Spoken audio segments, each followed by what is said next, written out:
Hello दोस्तों, कैसे हो आप लोग। आज फिर से लेकर आ गई हूँ एक नई कहानी। आज की कहानी थोड़ा डराने वाली है।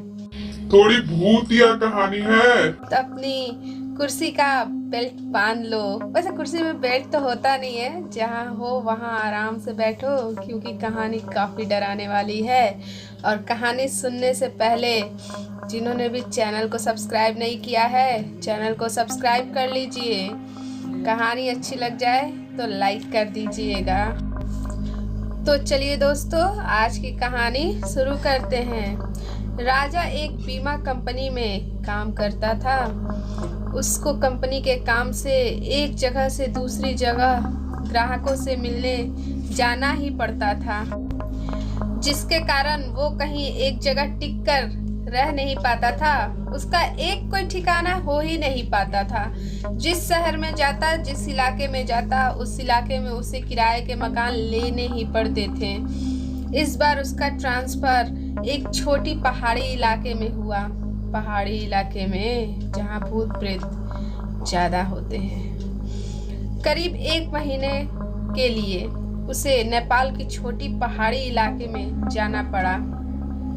इसलिए इस बार वो अपने परिवार को भी अपने साथ लेकर गया। परिवार में उसके सिर्फ वो और उसकी पत्नी ही थे। राजा और उसकी पत्नी दोनों नेपाल के लिए निकल पड़े। वैसे ठंड का मौसम तो था ही, ऊपर से नेपाल में बहुत तेजों की बर्फबारी भी हो रही थी, जिससे ठंड और भी ज़्यादा लग रही थी। वो लोग अपने घर पहुंच चुके थे। अपने घर तक पहुंचने के लिए उन्हें काफ़ी दिक्कतों का सामना करना पड़ा, क्योंकि उनका घर एक छोटे से इलाके में था, छोटे गांव वाले इलाके में था।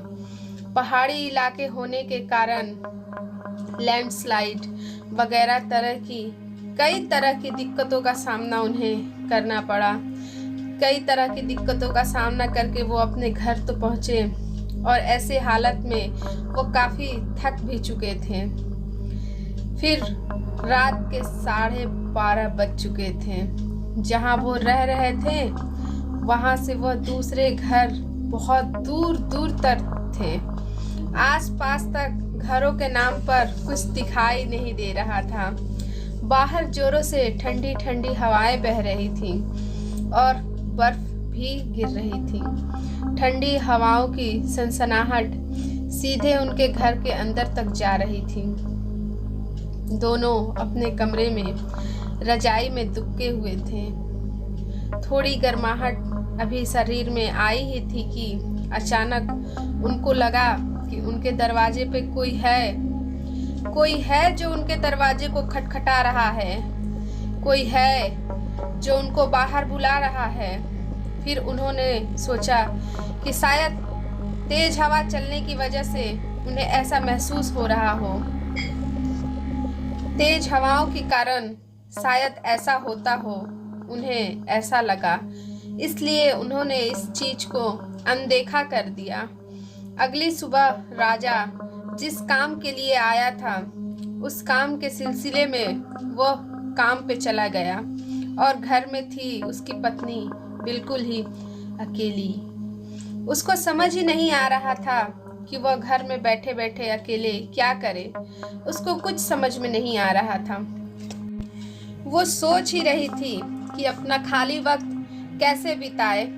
फिर उसने सोचा, चलो घर में अकेले बैठने से अच्छा है थोड़ी बाजार ही घूम आते हैं, थोड़ी यहाँ की बाजार ही देख आते हैं, किस तरह की है यहाँ के मार्केट्स। फिर वह घर से बाहर गई।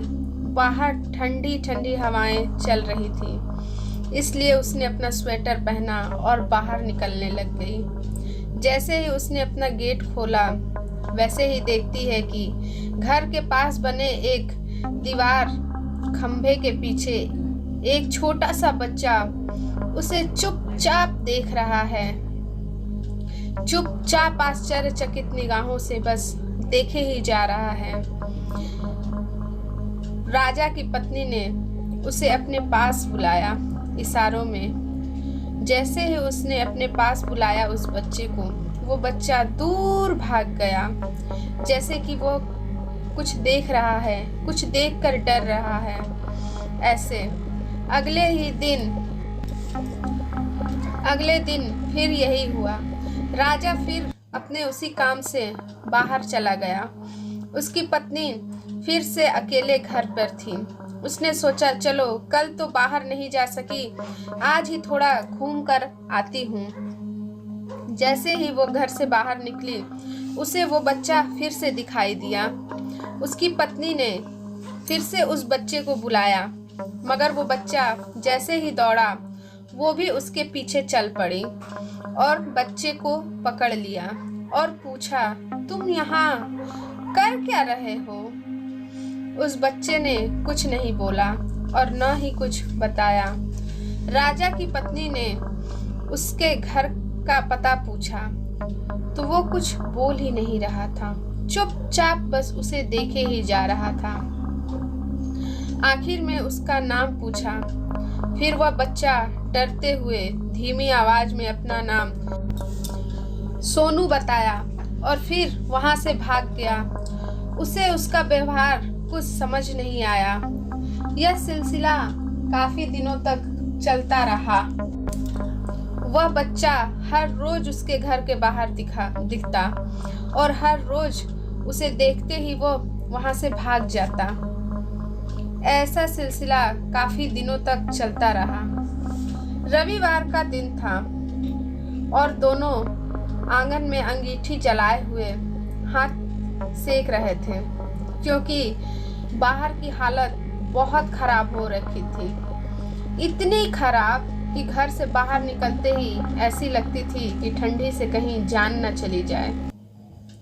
अचानक दरवाजा फिर किसी ने खटखटाया। उन दोनों को फिर से लगा कि शायद हवा का झोंका होगा। हवा के कारण दरवाजे की खटखटाहट की आवाज हमें सुनाई दे रही है। तभी फिर किसी ने जोरों से दरवाजा खटखटाया। इस बार खटखटाने की आवाज साफ आ रही थी। ये आवाज सुनकर दोनों ही डर गए, क्योंकि इतनी रात को, वो भी जान लेने वाली ठंडी में, आखिर कौन हो सकता है। दोनों ने केवल एक दूसरे का मुंह ही देख रहे थे कि अचानक दरवाजे के बाहर से धीरे धीरे किसी की रोने की आवाज आने लगी।